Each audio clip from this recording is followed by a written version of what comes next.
Price be Jesus Christ and blessed virgin Mary. Welcome back to Catholic വകബി. വാഴ്ത്തപ്പെട്ട Anne കാതൻ ലഭിച്ച ഈശോയുടെ പീഡാനുഭവത്തെക്കുറിച്ചുള്ള വിവരണങ്ങൾ. അധ്യായം 59. ഈശോ പാതാളത്തിൽ ഇറങ്ങിയപ്പോൾ ഈശോ അവിടെ കണ്ട കാര്യങ്ങളും അവിടെ സംഭവിച്ച കാര്യങ്ങളുമാണ് ആൻ കാതൻ ഇവിടെ വിവരിക്കുന്നത്.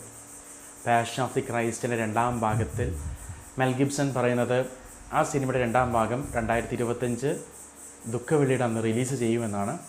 ആ സിനിമയിൽ ഈ ഭാഗങ്ങൾ നമുക്ക് വ്യക്തമായിട്ട് നമുക്ക് കാണാം. അപ്പോൾ ഈശോ പാതാളത്തിൽ ഇറങ്ങിയപ്പോൾ എന്ത് സംഭവിച്ചു? നാം വിശ്വാസ പ്രമാണത്തിൽ പറയുന്നുണ്ട്, ഈശോ പാതാളത്തിൽ ഇറങ്ങി 3-ാം ദിവസം ഉയർത്തെഴുന്നേറ്റു. വിശുദ്ധ പത്രോസിലേക്ക് എഴുതിയ 1-ാം ലേഖനം 3-ാം അധ്യായം 19-ാം തിരുവചനത്തിൽ പറയുന്നുണ്ട്, ആത്മാവോട് കൂടെ ചെന്ന് അവൻ ബന്ധനസ്ഥരായ ആത്മാക്കളോട് സുവിശേഷം പ്രസംഗിച്ചു. അതിനെക്കുറിച്ച് വിശദമായ കാര്യം ആൻ കാതൻ പറയുന്നുണ്ട്. നമുക്കത് വായിച്ച് തന്നെ നമുക്ക് കേൾക്കാം, അല്ലെങ്കിൽ ഇതിൽ ചില കാര്യങ്ങൾ ചിലപ്പോൾ മിസ്സായി പോകും. ഈശോ ഉറക്കെ കരഞ്ഞ ശേഷം അന്തരിച്ചപ്പോൾ അവിടുത്തെ സ്വർഗീയമായ ആത്മാവ് ജ്വലിക്കുന്ന ഒരു ഉൽക്കയുടെ രൂപത്തിൽ കുരിശിൻ ചുവട്ടിലെ മണ്ണിലെ തുളച്ചിറങ്ങുന്നത് ഞാൻ കണ്ടു. ഗബ്രിയേൽ മാലാഖയും മറ്റനേകം മാലാഖമാരും അവിടത്തോടൊപ്പം ഉണ്ടായിരുന്നു. അവിടുത്തെ ദൈവിക സ്വഭാവം തുടർന്നും അവിടുത്തെ ആത്മാവോടും ശരീരത്തോടും യോജിച്ചിരുന്നു. ശരീരം അപ്പോഴും കുരിശിൽ തൂങ്ങിക്കിടന്നിരുന്നു. ഇതെങ്ങനെയെന്ന് വിവരിക്കാൻ എനിക്ക് കഴിവില്ല. ഇതെല്ലാം മിസ്റ്ററി ആയതുകൊണ്ട്, ഇതെല്ലാം രഹസ്യമായതുകൊണ്ട് ചില കാര്യങ്ങൾ മനുഷ്യബുദ്ധികൾക്ക് അതീതമാണ്. ഈശോയുടെ ആത്മാവ് പ്രവേശിച്ച സ്ഥലം 3 ഭാഗങ്ങളായിട്ട് വിഭജിക്കപ്പെട്ടിട്ടുണ്ട്. അവ 3 ലോകങ്ങൾ പോലെയാണ് ആൻ കാതറിന് മനസ്സിലായത്. അവ വൃത്താകാരമായിട്ടാണ് എനിക്ക് അനുഭവപ്പെട്ടത്. ഓരോ വിഭാഗവും മറ്റൊന്നിൽ നിന്ന് ഒരു അർദ്ധഗോളത്താൽ വേർതിരിക്കപ്പെട്ടിരുന്നു. ലിംബോയ്ക്കെതിരായി പ്രകാശമാനവും സുന്ദരവുമായ ഒരു സ്ഥലം ഞാൻ കണ്ടു. അവിടെ ഇനാമൽ കൊണ്ട് പെയിൻറ് ചെയ്തതുപോലുള്ള പുഷ്പങ്ങൾ കാണായി. ലിംബോയ്ക്ക് ഓപ്പോസിറ്റായിട്ട് ഇങ്ങനെ ഒരു സ്ഥലം ആൻ കാതറിൻ കണ്ടു. അതിലൂടെ സുരഭിലമായ ഇളം കാറ്റ് തെന്നി നീങ്ങിക്കൊണ്ടിരുന്നു. ശുദ്ധീകരണ സ്ഥലത്ത് നിന്നുള്ള മോചനത്തിന് ശേഷം സ്വർഗപ്രവേശനത്തിന് മുൻപ് അനേകം ആത്മാക്കൾ അവിടെ വെക്കപ്പെട്ടിരുന്നു. നമുക്കറിയാം, മാരകഭാവത്തോടുകൂടെ മരിച്ചാൽ നേരിട്ട് നിത്യനരകാഗ്നിയിൽ ജീവിച്ച സ്വർഗത്തിൽ.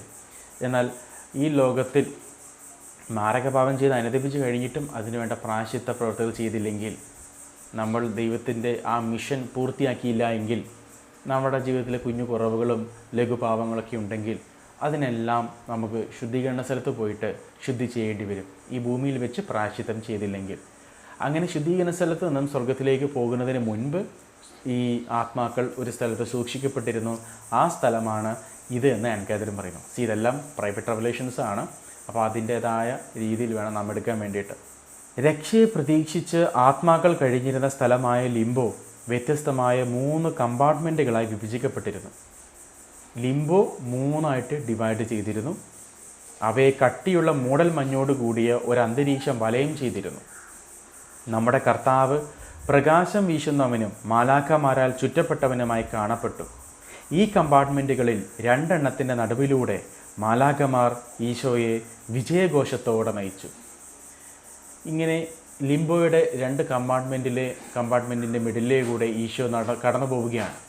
അപ്പോൾ ഇടതുവശത്തെ കമ്പാർട്ട്മെൻറ്റിൽ അബ്രാഹത്തിൻ്റെ കാലത്തിന് മുൻപ് ജീവിച്ചിരുന്ന പൂർവ്വപിതാക്കന്മാരാണ് ഉണ്ടായിരുന്നത്. വലതുവശത്തിൽ അബ്രാഹത്തിൻ്റെയും സ്നാപയോഹന്നാൻ്റെയും കാലങ്ങൾക്കിടയിൽ ജീവിച്ചിരുന്നവരെയാണ് കണ്ടത്. ഈ ആത്മാക്കൾ ആദ്യം ഈശോയെ തിരിച്ചറിഞ്ഞില്ല. എന്നാൽ അവർ സന്തോഷത്തിൻ്റെയും പ്രത്യാശയുടെയും അനുഭൂതികൾ കൊണ്ട് നിറഞ്ഞവരായി. ആ ഇടുങ്ങിയ പരിധികളിൽ സന്തോഷത്തിൻ്റെ വികാരങ്ങൾ കൊണ്ട് വികസിക്കാത്തതായി ഒരു സ്ഥലവും ഉണ്ടായിരുന്നില്ല എന്ന് പറയണം. ഈശോയുടെ കടന്നുപോകലിനെ ഒരു കാറ്റിൻ്റെ നീക്കത്തോടോ പെട്ടെന്നുണ്ടായ ഒരു മിന്നൽ പ്രകാശത്തോടോ ചൈതന്യദായകമായ മഞ്ഞു തുള്ളികളുടെ വീഴ്ചയോടോ ഉപമിക്കാവുന്നതാണ്. എന്നാൽ അതൊരു ചുഴലിക്കാറ്റ് പോലെ വേഗത്തിലുമായിരുന്നു. അങ്ങനെ ഈ 2 കമ്പാർട്ട്മെൻറ്റിലൂടെ കടന്ന ശേഷം ആദവും ഹവ്വയും ഉള്ള സ്ഥലത്ത് ഈശോ എത്തിച്ചേർന്നു. അത് ഒരു ഇരുണ്ട സ്ഥലമായിരുന്നു. ഈശോ അവരോട് സംസാരിച്ചു. എന്ത് സംസാരിച്ചു എന്ന് പറയുന്നില്ല. ഈശോ എന്തായിരിക്കും സംസാരിച്ചിട്ടുണ്ടാവുക? അവർ കമിഴ്ന്ന് വീണ് പരിപൂർണമായ ആനന്ദമൂർച്ചയിൽ ഈശോയെ ആരാധിച്ചു.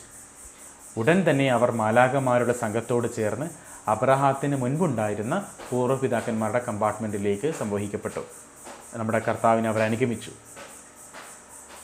ഈ കമ്പാർട്ട്മെൻറ്റ് ഒരു തരത്തിലുള്ള ശുദ്ധീകരണ സ്ഥലമായിരുന്നു,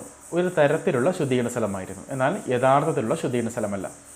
ഏതാനും ദുഷ്ടാരൂപികൾ അവിടെ അലഞ്ഞു നടന്ന് ആത്മാക്കളെ ഉത്കണ്ഠയും ഭയവും കൊണ്ട് നിറയ്ക്കാൻ പരിശ്രമിച്ചു കൊണ്ടിരുന്നു. അകത്തേക്ക് ഒരു തരം വാതിലിലൂടെയുള്ള പ്രവേശനം തടയപ്പെട്ടിരുന്നു. എന്നാൽ മാലാഖമാർ മുട്ടി. അവർ ഇപ്രകാരം പറയുന്നത് കേട്ടതായിട്ട് ആൻ കാതറിന് തോന്നി, ഈ വാതിലുകൾ തുറക്കുക. ഈശോ വിജയത്തോടെ അകത്ത് പ്രവേശിച്ചപ്പോൾ പിശാചുകൾ പിരിഞ്ഞുപോയി. എന്നാൽ അതേസമയം അവർ വിളിച്ചു പറയുന്നത് കേൾക്കാമായിരുന്നു, നീയും ഞങ്ങളും തമ്മിൽ എന്താണുള്ളത്? നീ എന്തു ചെയ്യാനാണ് ഇവിടെ വന്നത്? നീ ഞങ്ങളെ ക്രൂശിക്കുമോ? മാലാഖമാർ ആദ്യം അവരെ ചങ്ങലക്കിട്ട ശേഷം അവിടെ നിന്ന് തുരത്തി. ഈ സ്ഥലത്ത് അടച്ചിടപ്പെട്ടിരുന്ന ആത്മാക്കൾക്ക് ഈശോയുടെ സാന്നിധ്യത്തെപ്പറ്റി ചെറിയൊരു തോന്നലും അവ്യക്തമായ ആശയവും മാത്രമാണ് ഉണ്ടായിരുന്നത്. എന്നാൽ അത് താൻ തന്നെയാണെന്ന് അവിടുന്ന് പറഞ്ഞ നിമിഷത്തിൽ അവർ സന്തോഷഭരിതരായി. അതായത് ഞാൻ ഈശോയാണ്, മിശിഹയാണെന്ന് പറഞ്ഞ നിമിഷത്തിൽ ഇവരെല്ലാവരും സന്തോഷഭരിതരായി ആനന്ദ കീർത്തനങ്ങളോടെ ഈശോയെ സ്വാഗതം ചെയ്തു. നമ്മുടെ കർത്താവിൻ്റെ ആത്മാവ് അപ്പോൾ വലത്തേക്ക് നീങ്ങി യഥാർത്ഥ ലിംബോയിൽ വന്നു. അവിടെ മാലാഖമാർ അബ്രാഹത്തിൻ്റെ വക്ഷത്തിലേക്ക് കൊണ്ടുപോകുന്ന നല്ല കള്ളൻ്റെ ആത്മാവിനെയും പിശാചുകൾ നരകത്തിലേക്ക് വലിച്ചു കൊണ്ടുപോകുന്ന ചീത്ത കള്ളൻ്റെ ആത്മാവിനെയും ഈശോ കണ്ടു. നമ്മുടെ കർത്താവ് ഈ 2 കള്ളന്മാരോടും ഏതാനും വാക്കുകൾ പറഞ്ഞു. പിന്നെ അസംഖ്യം മാലാഖമാരാലും വിശുദ്ധാത്മാക്കളാലും അനുഗമിക്കപ്പെട്ടവനായി അബ്രാഹത്തിൻ്റെ വക്ഷത്തിൽ പ്രവേശിച്ചു. മുൻപ് കമ്പാർട്ട്മെൻറ്റിൽ നിന്ന് ബഹിഷ്കൃതരായ ചങ്ങല അണിഞ്ഞ ചെകുത്താന്മാരും ഉണ്ടായിരുന്നു. ഈ സ്ഥലം ചുറ്റിലുമുള്ള ഭാഗങ്ങളെക്കാൾ ഉയർന്നതായിട്ടാണ് എനിക്ക് തോന്നിയത്. കുറേ നേരം കല്ലറകളിൽ കഴിഞ്ഞ് പൊടുന്നനവേ ഒരു പള്ളിയുടെ ഉള്ളിലേക്ക് കടന്നു വരുന്ന ഒരാളുടെ അനുഭൂതികളോട് അവിടെ പ്രവേശിച്ചപ്പോൾ എനിക്കുണ്ടായ അനുഭവബോധങ്ങളെ ഉപമിക്കാം. ബലമായി ചങ്ങല കൊണ്ട് ബന്ധിതരായിരുന്ന പിശാചുക്കൾ അവിടെ കയറാതിരിക്കാൻ അങ്ങേയറ്റം ശ്രമിച്ചെങ്കിലും മാലാഖമാർ മുന്നോട്ട് പോകാൻ അവരെ നിർബന്ധിച്ചു. ക്രിസ്തുവിന് മുൻപ് ജീവിച്ചിരുന്ന നീതിമാന്മാരായ സകലരും അവിടെ സമ്മേളിച്ചിരുന്നു. പൂർവ്വ പിതാക്കന്മാർ, മോശ, ന്യായാധിപന്മാർ, രാജാക്കന്മാർ എന്നിവർ ഇടതുവശത്ത്, പ്രവാചകന്മാർ, നമ്മുടെ കർത്താവിൻ്റെ പൂർവികർ ജോവാക്കീം, അന്ന, യൗസേപ്പ്, സക്രിയാസ്, എലിസബത്ത്, യോഹന്നാൻ എന്നിവരെ പോലെ അടുത്ത ബന്ധമുള്ളവർ എന്നിവരെല്ലാം വലത്തു വശത്തും. ഇവിടെ പിശാചുക്കൾ ഉണ്ടായിരുന്നില്ല. വാഗ്ദാനത്തിൻ്റെ പൂർത്തീകരണത്തിനായുള്ള തീവ്ര അഭിലാഷമല്ലാതെ മറ്റൊരു ക്ലേശവും അവർക്കുണ്ടായിരുന്നില്ല. നമ്മുടെ കർത്താവ് പ്രവേശിച്ചപ്പോൾ ആ അഭിലാഷ പൂർത്തീകരണത്തെപ്പറ്റി ബോധ്യം വന്ന അവർ സന്തോഷം നിറഞ്ഞ് കൃതജ്ഞതാ സ്തോത്രങ്ങളോടെ അവിടുത്തെ അഭിവാദനം ചെയ്തു. അവർ കമിഴ്ന്നു വീണ് അവിടുത്തെ ആരാധിച്ചു. അബ്രാഹത്തിൻ്റെ വക്ഷത്തിലേക്ക് വലിച്ചെടുക്കപ്പെട്ട പിശാചുകൾ നമ്മുടെ കർത്താവ് പ്രവേശിച്ചപ്പോൾ ലജ്ജാപൂർവം തങ്ങൾ കീഴടക്കപ്പെട്ടതായി ഏറ്റുപറയാൻ നിർബന്ധിതരായി. ഈ വിശുദ്ധാത്മാക്കളിൽ അനേകം പേരോട് ഭൂമിയിലേക്ക് മടങ്ങാനും തങ്ങളുടെ ശരീരങ്ങളിൽ വീണ്ടും പ്രവേശിച്ച് സത്യത്തിന് മഹത്തായ സാക്ഷ്യം വഹിക്കാനും നമ്മുടെ കർത്താവ് ആജ്ഞാപിച്ചു. അങ്ങനെ ഈശോ ആജ്ഞാപിച്ച ആ സമയത്താണ് ഇവരുടെ ആത്മാക്കൾ ഭൂമിയിലൂടെ ശരീരത്തിൽ പ്രവേശിച്ച് ശവകുടീരങ്ങൾ തുറക്കപ്പെട്ട് ജെറുസലേമിലെങ്ങും ഇവർ പ്രത്യക്ഷപ്പെട്ടത് ഈ സമയത്താണ്. അവരുടെ ദൗത്യം കഴിഞ്ഞപ്പോൾ അവർ ശവകുടീരങ്ങളിലേക്ക് മടങ്ങുകയും ചെയ്തു. നമ്മുടെ കർത്താവ് തൻ്റെ ജയോത്സവത്തോടെ നല്ലവരായി ജീവിച്ച അവിശ്വാസികൾ നിറഞ്ഞ ഒരു തരം ശുദ്ധീകരണ സ്ഥലത്തേക്ക് പ്രവേശിക്കുന്നതാണ് അടുത്തതായിട്ട് കണ്ടത്. അപ്പോൾ നമുക്കറിയാം, കത്തോലിക്ക തിരുസഭയ്ക്ക് പുറത്ത് രക്ഷയില്ല. എന്നാൽ യേശുവിനെയോ സഭയെക്കുറിച്ച് അറിയാത്ത വ്യക്തികൾ മനസാക്ഷിയുടെ സ്വരം കേട്ട് അവർ നല്ല ജീവിതം നയിച്ചാൽ അവർക്ക് നിത്യജീവനുണ്ട് എന്ന് സഭ പറയുന്നുണ്ട്. അപ്പോൾ അങ്ങനെ അവിശ്വാസികൾ നിറഞ്ഞ നല്ലവരായി ജീവിച്ച അവിശ്വാസികളുള്ള ഒരു തരം ശുദ്ധീകരണ സ്ഥലത്ത് ഈശോ പ്രവേശിച്ചു. സത്യത്തിൻ്റെ അവ്യക്തമായ മങ്ങിയ വെളിച്ചം മാത്രമാണ് അവർക്ക് ലഭിച്ചിരുന്നത്. എന്നാൽ അതിൻ്റെ പൂർത്തീകരണത്തിനായി അവർ തീവ്രമായിട്ട് അഭിലഷിച്ചിരുന്നു. ഈ ശുദ്ധീകരണ സ്ഥലം വളരെ അഗാധമായിരുന്നു. അവിടെ വിഗ്രഹങ്ങളുമായ ആളുകളെ വഞ്ചിച്ചുവെന്ന് ഏറ്റുപറയാൻ നിർബന്ധിക്കപ്പെട്ട ഏതാനും പിശാചുക്കളും ഉണ്ടായിരുന്നു.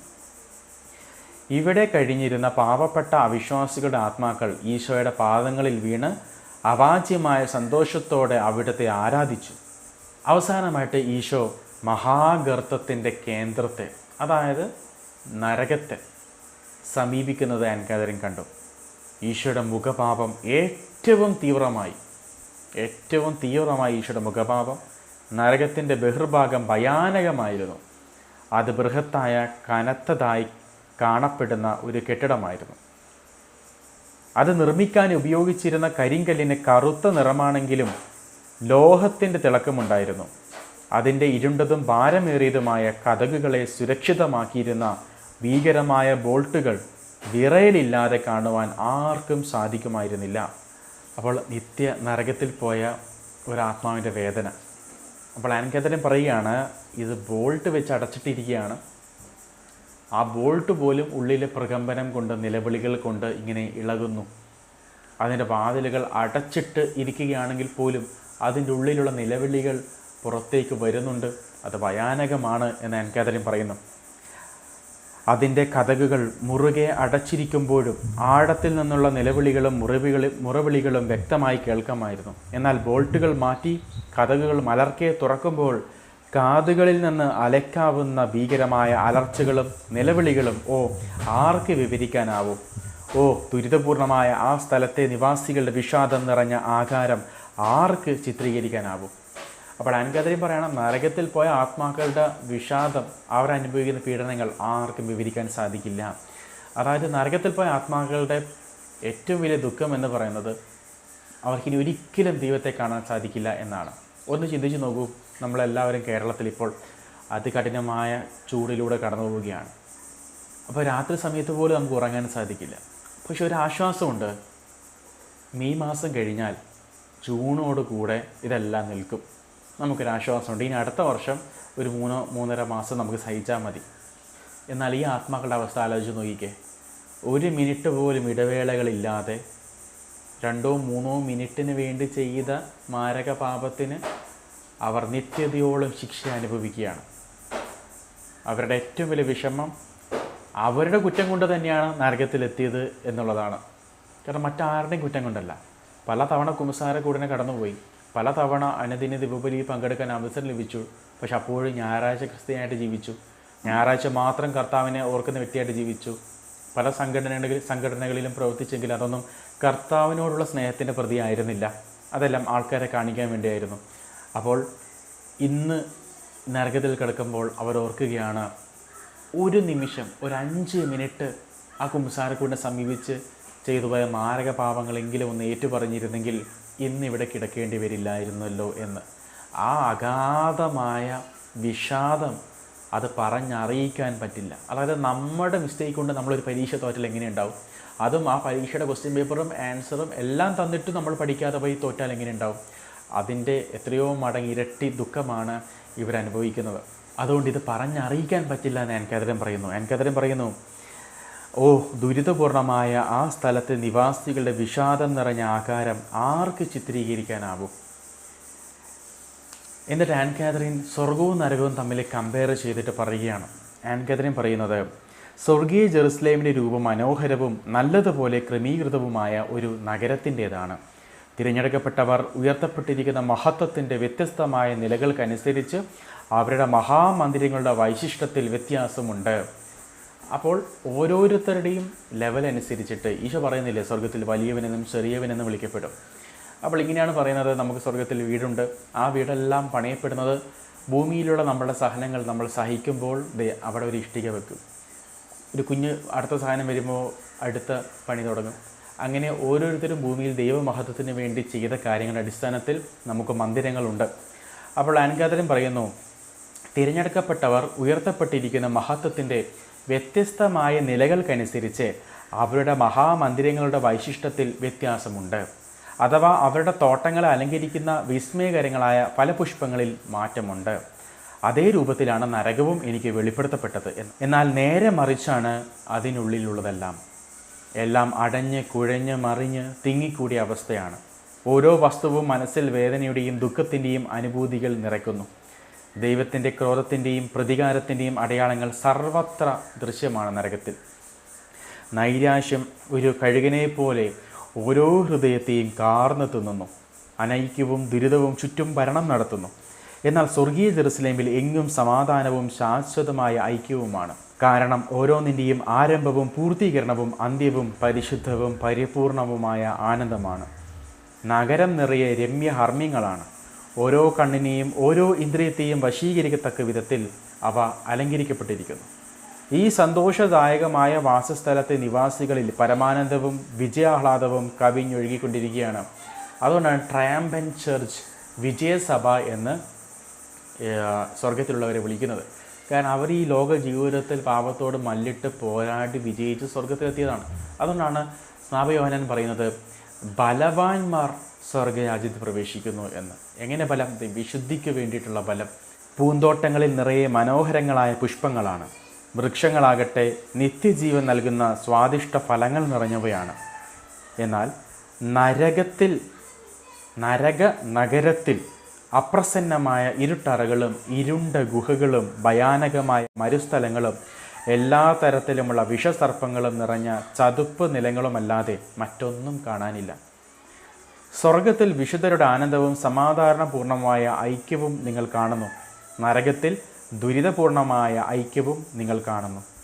നരകത്തിൽ ദുരിതപൂർണമായ അനൈക്യത്തിൻ്റെ ശാശ്വത തരംഗങ്ങളാണ്. എല്ലാ തരത്തിലുള്ള പാപങ്ങളും അഴിമതിയും പീഡനങ്ങളും അവിടെ കാണാം. ഈ വിരസത ഉളവാക്കുന്ന വാസസ്ഥലത്ത് ഉള്ളതെല്ലാം മനസ്സിൽ ഭീതി നിറയ്ക്കുന്നതാണ്. ഒരാശ്വാസമാക്കി കേൾക്കാനില്ല. ആശ്വാസദായകമായ ഒരാശയവുമില്ല. സർവശക്തനായ ദൈവത്തിൻ്റെ നീതി തങ്ങൾ അർഹിക്കുന്ന ശിക്ഷയാണ് തങ്ങൾക്ക് നൽകിയിരിക്കുന്നതെന്ന ഒരു ഭയങ്കര വിചാരമല്ലാതെ മറ്റൊന്നും ഈ ശപിക്കപ്പെട്ടവരുടെ ഹൃദയങ്ങളെ മതിക്കുന്നില്ല. ഇതാണ് ഏറ്റവും വലിയ സങ്കടം. നേരത്തെ പറഞ്ഞതുപോലെ അവനവൻ്റെ കയ്യിലിരിപ്പ് കൊണ്ട് അവനവൻ്റെ കുറ്റം കൊണ്ടാണ് ഇവിടെ എത്തിയത്. ആരെയും പഴിക്കാൻ പറ്റത്തില്ല. ഈ സങ്കടമാണ് ഇവരെ അലട്ടുന്നത്. ഒരു നിമിഷം, ഒരു 5 മിനിറ്റ്, ഒരു 10 മിനിറ്റ് ഒന്ന് കുമ്പസാരിച്ചിരുന്നെങ്കിൽ, ഒരു ധ്യാനം കൂടിയിരുന്നെങ്കിൽ ഇവിടെ കിടക്കേണ്ടി വരില്ലായിരുന്നല്ലോ എന്ന ചിന്ത അവരെ അലട്ടുകയാണ്. കാരണം അവർക്ക് ദൈവം നൽകിയത് 1-2 മണിക്കൂറല്ല, 20, 25, 30, 40, 70, 80, 90, 100 വർഷങ്ങളാണ് ദൈവം ഈ ഭൂമിയിൽ ജീവിച്ചിരുന്നപ്പോൾ അവർക്ക് നൽകിയത്. അതൊന്നും ടൈം യൂട്ടിലൈസ് ചെയ്തില്ല. വിശുദ്ധ ജീവിതം നയിക്കാൻ വേണ്ടി ശ്രമിച്ചില്ല. സത്യം അന്വേഷിക്കാൻ വേണ്ടി ശ്രമിച്ചില്ല. ഇന്ന് നിത്യതയോളം കോടാനുകൂടി വർഷത്തേക്ക് അവർ നിത്യ നരകത്തിൽ എത്തിയിരിക്കുകയാണ്. ഈ യാഥാർത്ഥ്യം മനസ്സിലാക്കുമ്പോൾ ഒരാത്മാവിനുണ്ടാകുന്ന വേദന പറഞ്ഞറിയിക്കാനേ നമുക്ക് സാധിക്കില്ല. തിന്മ അതിൻ്റേതായ രൂക്ഷവും അറപ്പും വെറുപ്പും ഉളവാക്കുന്നതുമായ നിറങ്ങളിൽ ഇവിടെ പ്രത്യക്ഷപ്പെടുന്നു. ഈ ലോകത്തിലുണ്ടായിരുന്ന മുഖംമൂടികൾ മാറ്റപ്പെട്ടിരിക്കുന്നു. ഇവിടെ ഈ ലോകത്തിൽ നാരകീയ സർപ്പത്തെ പ്രീണിപ്പിച്ചിരുന്നവരെ അത് വിഴുങ്ങുന്നതായി കാണപ്പെട്ടു. ഒറ്റ വാക്കിൽ പറഞ്ഞാൽ നരകം തീവ്രവേദനയുടെയും നൈരാശ്യത്തിൻ്റെയും ആലയമാണ്. അതേസമയം ദൈവരാജ്യം സമാധാനത്തിൻ്റെയും സന്തോഷത്തിൻ്റെയും ആലയമാണ്. ഇത് കാണുമ്പോൾ മനസ്സിലാക്കുക എളുപ്പമാണ്, എന്നാൽ വ്യക്തമായി വിവരിക്കുക എന്നത് ഏതാണ്ട് അസാധ്യമാണെന്ന് എനിക്കതിനെ പറയും. അത് വാക്കുകൾ കൊണ്ട് പറഞ്ഞ് വിശദീകരിക്കാൻ സാധിക്കില്ല. മാലാഖമാർ നരകത്തിൻ്റെ കവാടങ്ങൾ മലർക്കെ തുറന്നപ്പോൾ ഉളവായ ശബ്ദങ്ങളുടെയും ശാപങ്ങളുടെയും നൈരാശ്യം നിറഞ്ഞ കരച്ചിലുകളുടെയും ഭയാനകമായ ആക്രോശങ്ങളുടെയും ഇടിനാദം പോലെയുള്ള മഹാസ്ഫോടനം സങ്കല്പിക്കാൻ പോലും പ്രയാസമാണ്. നരകത്തിൻ്റെ വാതിൽ തുറന്നപ്പോൾ ഈ കോടാനുകൂടി ആത്മാക്കൾ നിലവിളിക്കുന്ന ശബ്ദം അത് പറഞ്ഞറിയിക്കാൻ പറ്റത്തില്ലെന്ന് എനിക്കതിനും പറയുന്നു. അതൊരു മഹാസ്ഫോടനം പോലെയാണെന്നാണ് പറയുന്നത്. നമ്മുടെ കർത്താവ് ആദ്യമായി സംസാരിച്ചത് യൂദാസിൻ്റെ ആത്മാവിനോടാണ്. മാലാഖമാർ ഈശോയെ അംഗീകരിക്കാനും ആരാധിക്കാനും പിശാചുക്കളെ നിർബന്ധിച്ചു. നരകത്തിൻ്റെ കേന്ദ്രത്തിൽ ഇരുണ്ടതും ഭയാനകവുമായ ഒരു ഗർത്തം ഞാൻ കണ്ടു. ആദ്യം ബലമേറിയ ചങ്ങലകൾ കൊണ്ട് ഉറപ്പായി ബന്ധിക്കപ്പെട്ട ശേഷം ലൂസിഫർ എറിയപ്പെട്ടത് ഇതിലേക്കാണ്. നമുക്ക് കേട്ടിട്ട് അപ്പോൾ പറയുന്നത് ചങ്ങലയിട്ട് ലൂസിഫറിനെ ഈ ഗർത്തത്തിലേക്കാണ് എറിഞ്ഞത്. അതിൻ്റെ ഭീതിജനകമായ ആഴങ്ങളിൽ നിന്ന് ഗന്ധകമയമായ കറുത്ത പുകയുടെ കനത്ത മേഘങ്ങൾ ഉയർന്ന് അവൻ്റെ ഭീകരരൂപത്തെ ആവരണം ചെയ്യുകയും ഫലത്തിൽ എല്ലാ കാഴ്ചക്കാരിൽ നിന്നും അവനെ മറക്കുകയും ചെയ്തു. ദൈവം തന്നെയാണ് ഇത് കൽപ്പിച്ചത്. എൻ്റെ ഓർമ്മ ശരിയാണെങ്കിൽ ക്രിസ്തു വർഷം 2000 ആകുന്നതിന് മുൻപ് 50-60 വർഷത്തേക്ക് അവൻ ചങ്ങലയിൽ നിന്ന് മോചിപ്പിക്കപ്പെടുമെന്ന് ഞാൻ കേട്ടു. 2000 ആകുന്നതിന് മുൻപ് 50-60 വർഷത്തേക്ക്. നമുക്കറിയാം ഇതേ ദർശനം ലിയോ 13 പാപ്പ കണ്ടിട്ടുണ്ട്. സാധാരണ ദൈവസ്ഥാനത്തിൽ വെല്ലുവിളിക്കുന്നു. അങ്ങനെ അവന് 75 മുതൽ 100 വർഷം വരെയുള്ള ടൈം കിട്ടുന്നു. ഈ സമയത്താണ് ലോകത്ത് 1-ാം ലോക മഹായുദ്ധവും 2-ാം ലോക മഹായുദ്ധവും എല്ലാം നടന്നത്. സഭയിൽ ഒത്തിരി മാറ്റങ്ങൾ സംഭവിച്ചതെല്ലാം ഈ സമയത്താണ്. ഒരുപാട് പേര് സഭ വിട്ടുപോയതും സഭ 2ആയിട്ട് പിളർന്നതെല്ലാം ഈ സമയത്താണ്. അങ്ങനെ ഈ ഭീകര ദർശനം കണ്ടിട്ടാണ് ലിയോ 13 പാപ്പ വിശുദ്ധ മിഖായേൽ മാലാഖയോടുള്ള പ്രാർത്ഥന എഴുതിയത്. ഇത് 1883 ഒക്ടോബർ മാസം 13 ലിയോ പാപ്പയ്ക്ക് ഈ ദർശനം ഉണ്ടാകുന്നത്. 1883. ആൻ കാതറിൻ ഇത് പറയുന്നത് 1800-കളിലാണ്. ആ 1800-കളിൽ തന്നെ ആൻ കാതറിൻ പറയുന്നുണ്ട് ഈ ലിയോ 13 പാപ്പ കണ്ട ആ ദർശനത്തിൻ്റെ ഒരു ഭാഗമാണ് ഈ ആൻ കാതറിൻ പറയുന്നത്. എന്നാൽ ലൂസിഫറിന് വളരെ മുൻപേ കുറേ പിശാചുകൾ അഴിച്ചുവിടപ്പെടും. അത് മനുഷ്യരെ പരീക്ഷിക്കുന്നതിനും ദൈവിക പ്രതികാരത്തിൻ്റെ ഉപകരണങ്ങളായി പ്രവർത്തിക്കുന്നതിനും വേണ്ടിയാണ്. ഇപ്പോൾ തന്നെ കുറച്ചു പേർ അഴിച്ചുവിടപ്പെടണമെന്ന് എനിക്ക് തോന്നുന്നു. മറ്റുള്ളവർ അധികം താമസിയാതെ സ്വതന്ത്രരാക്കപ്പെടും. ഞാൻ കണ്ടതെല്ലാം വിവരിക്കുക തികച്ചും അസാധ്യമാണ്, കാരണം അവയുടെ എണ്ണം അത്ര അധികമാണ്. കൂടാതെ എൻ്റെ സഹനങ്ങളുടെ ആധിക്യവും ഒരു കാരണമാണ്. അടുത്തതായി ഞാൻ കണ്ടത് ശുദ്ധീകരണ സ്ഥലത്തിൽ നിന്നും ലിംബോയിൽ നിന്നും സ്വതന്ത്രരാക്കപ്പെട്ട രക്ഷ നേടിയ അസംഖ്യം ആത്മാക്കളുടെ സംഘങ്ങളെയാണ്. സ്വർഗീയ ജെറുസലേമിൻ്റെ മുകളിൽ സ്ഥിതി ചെയ്യുന്ന ആനന്ദകരമായ സ്ഥലത്തേക്ക് അവർ നമ്മുടെ കർത്താവിനെ പിന്തുടർന്നു. അവിടെ അല്പം മുൻപ് എനിക്ക് വളരെ പ്രിയപ്പെട്ട ഒരാളിൻ്റെ ആത്മാവിനെ ഞാൻ കണ്ടു. നല്ല കള്ളൻ്റെ ആത്മാവും അവിടേക്ക് എടുക്കപ്പെട്ടു. അങ്ങനെ നീ ഇന്ന് എന്നോടുകൂടെ പറുദീസയിലായിരിക്കും എന്ന നമ്മുടെ കർത്താവിൻ്റെ വാഗ്ദാനം പൂർത്തീകരിക്കപ്പെട്ടു. ആ ദിവസം തന്നെ നല്ല കള്ളൻ പറുദീസയിലേക്ക് പ്രവേശിച്ചു ഈശോയുടെ കൂടെ.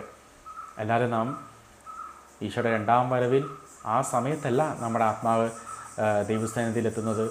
നമ്മൾ മരിക്കുന്ന ആ മൊമെൻറ്റ്, ആ മൈക്രോ സെക്കൻഡിൽ തന്നെ നമ്മുടെ ആത്മാവ് സ്വർഗത്തിലോ നരകത്തിലോ ശുദ്ധീകരണ സ്ഥലത്തേക്കോ വിധിക്കപ്പെടും.